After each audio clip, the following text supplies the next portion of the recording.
Today's video is the last in the series on advanced covalent bonding.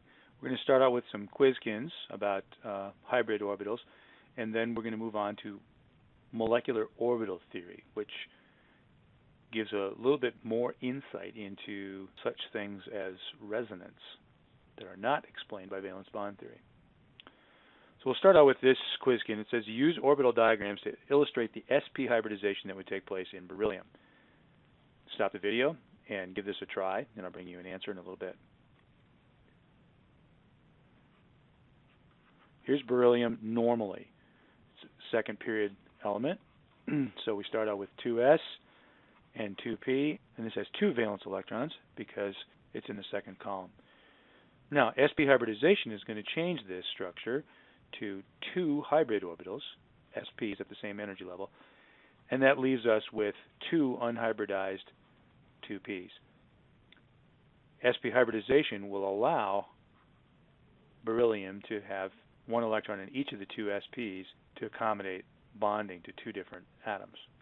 Stop the video and try this one. Use orbital diagrams to illustrate Sp2 hybridization in boron. Here's boron normally unbonded in its valence shell. It's 2s and 2p because it's second period. It's 3 electrons in its valence shell, and so they would arrange themselves this way. In Sp2 hybridization, an s and 2p's form this hybrid orbital set, leaving one unhybridized 2p here. So this is the hybrid situation. And the 3 electrons can each have their own orbital, which will allow sigma bond formation to 3 different atoms, as in BH3 or BCl3. Here's the next one. Use orbital diagrams to illustrate sp hybridization in carbon. Here's carbon normal, unbonded. It's a second period element, so it's got a 2s and a 2p sublevel. The 2s would be full, and the 2p, by Hund's rule, would have one electron in each of 2 orbitals. After sp hybridization, one of the p orbitals and the s orbital will make this hybrid orbital set, and then we'll have 2 unhybridized 2p's. Where do the electrons go? Well, we have to think about where this might occur to get an idea, and it might not always look the same. Imagine that we have acetylene, or ethine, which is a triple bonded 2-carbon set. Looks like this.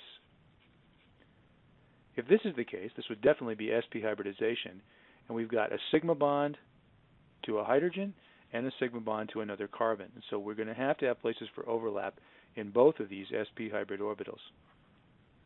That leaves the other 2 electrons in unhybridized 2p's. So sigma bonding would occur here and here, and then the 2 additional bonds between the carbons would be pi bonds formed here with the 2p unhybridized orbitals in each carbon overlapping. Now let's use orbital diagrams to illustrate sp2 hybridization in carbon. Again, here's carbon normally.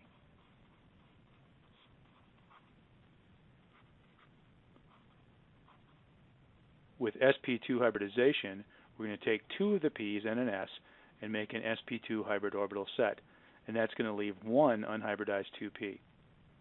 Where do the electrons go? Well, let's think of an example. Let's imagine that we have ethene, which is double bonded, and this has 3 regions of electron density, so that's definitely sp2 hybrid orbital set. Well, we're going to have overlap for a sigma bond to an H and another H and the other carbon. That leaves us 1 electron of the 4 here in the unhybridized 2p orbital set. So sigma bond here to a hydrogen, sigma bond here to a hydrogen, sigma bond here to a carbon, and then this will make a pi bond, the second bond in the double bond to the other carbon. Use orbital diagrams to illustrate sp3 hybridization in carbon.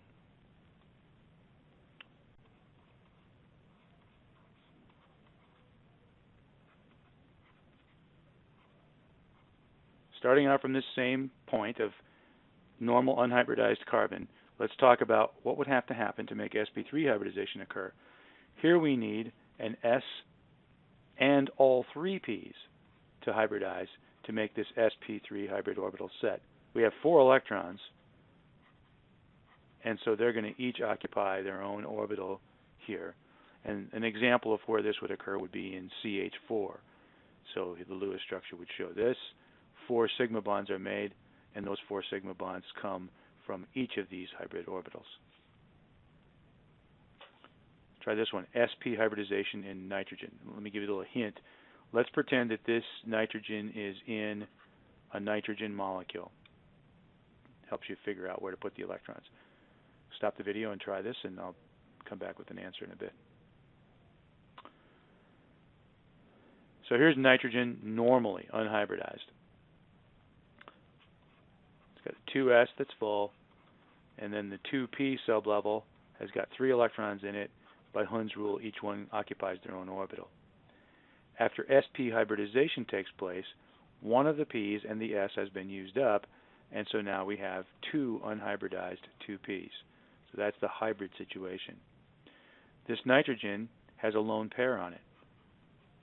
So that goes in a hybrid orbital, and it makes a sigma bond. So there's my 3rd electron. There are 5 electrons in nitrogen, and so the remaining 2 electrons must go in unhybridized 2p's. So what's the bonding?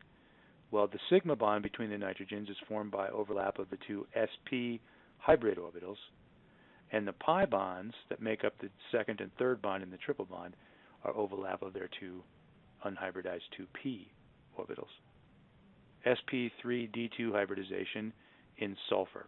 So let's say this is occurring in SF6, for example. Stop the video and try this, and I'll show you the answer in a bit. Starting out with sulfur, it's a 3rd period element, so its valence shell is going to include a 3s, a 3p, and 3d orbitals are also available, 5 of them. In normal unhybridized sulfur, 2 electrons in 3s, one of the 3p orbitals is completely full, and 2 others have only 1 electron in them. Sp3d2 hybridization uses up the s, 3 of the p's, all 3 of them, and 2 of the d's. So this makes an sp3d2 hybrid orbital set. 3 of the 3d orbitals remain unhybridized. Where do the electrons go? Well, if sulfur is making 6 bonds to fluorine, as in SF6, then that means there must be 6 places where overlap has to occur, and so all 6 of sulfur's electrons are going to go in sp3d2 hybrid orbitals. So another question. What type of hybridization is present at atom A here? Well, this is a quick question to answer if you think about valence bond theory for dummies. This has only 2 regions of electron density. You can just count them up. Sp. That's what it is. That's the hybridization. How many sigma bonds are present? Well, anytime there's a bond, there's a sigma bond. So let's say this middle one is their sigma bond. Pi bonds? Well, there are 2 bonds in addition to the sigma bond, 2 off-axis bonds. So there's a pi bond here and a pi bond here. So 2 pi bonds, 1 sigma bond. Take a look at this one. Atom B in the middle there. What's the hybridization? How many sigma and pi bonds are in the molecule? Well, there are 4 regions of electron density here, and so there is sp3 hybridization. Think about counting up to 4 regions of electron density. Just think about counting up to 4 regions of electron density. S, P, P, P. So 4 orbitals. So sp3 hybridization. How many sigma and pi bonds? Well, I don't see double or triple bond anywhere in here, so the number of pi bonds is 0. How many sigma bonds? Let's count them off. 1, 2, 3, 4, 5, 6, 7, 8, 9, 10. So 10 sigma bonds, no pi bond. Water. What's the hybridization? How many sigma and pi bonds are present?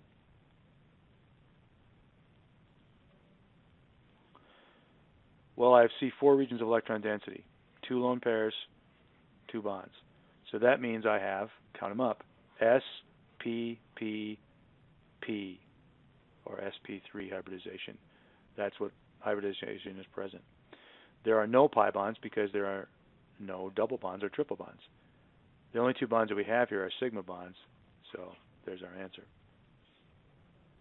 What type of hybridization is present at D, and how many sigma and pi bonds are present here? Well, we can answer the second question first. Well, we can answer the second question first. It's the easiest one to answer because if you think about, there are no multiple bonds, so there aren't any pi bonds, and there are only 5 bonds being made, so there must be 5 sigma bonds. Central atom here. It's got 5 regions of electron density. Counting up, S is 1, 3 P's makes 4 total. Add a D to get to 5. Sp3D is the hybridization. What's hybridization on xenon in xenon tetrafluoride, and how many sigma and pi bonds are present? Well, let's draw the Lewis structure. Xenon gives you 8 electrons. 4 fluorines would give you 28 electrons, and so this structure should have 36 electrons in it. If I put the xenon in the middle, surround it with 4 fluorines, fill octets on the fluorine, I'm going to have 6 there. That makes 12. 6 more makes 18. 6 more makes 24. Then with the bonds, I have 26, 28, 30, 32, which isn't enough. I need 36. So I put another pair to get up to 34, and then a second pair of lone dots on the xenon to make 36. So what's the hybridization? Well, this xenon is surrounded by 6 regions of electron density, 4 bonds, 2 lone pairs. And so we've got S, P3, that's 4, D2 gives us 6. So there's the hybridization. No pi bonds are present. 4 sigma bonds are present. What's the hybridization present at each carbon and hydrogen atom in this structure, and how many sigma and pi bonds are present? I'll give you a little hint. If you haven't figured this out by now, COOH, that's organic chemist code for a carboxyl group, which means C double bond O, OH.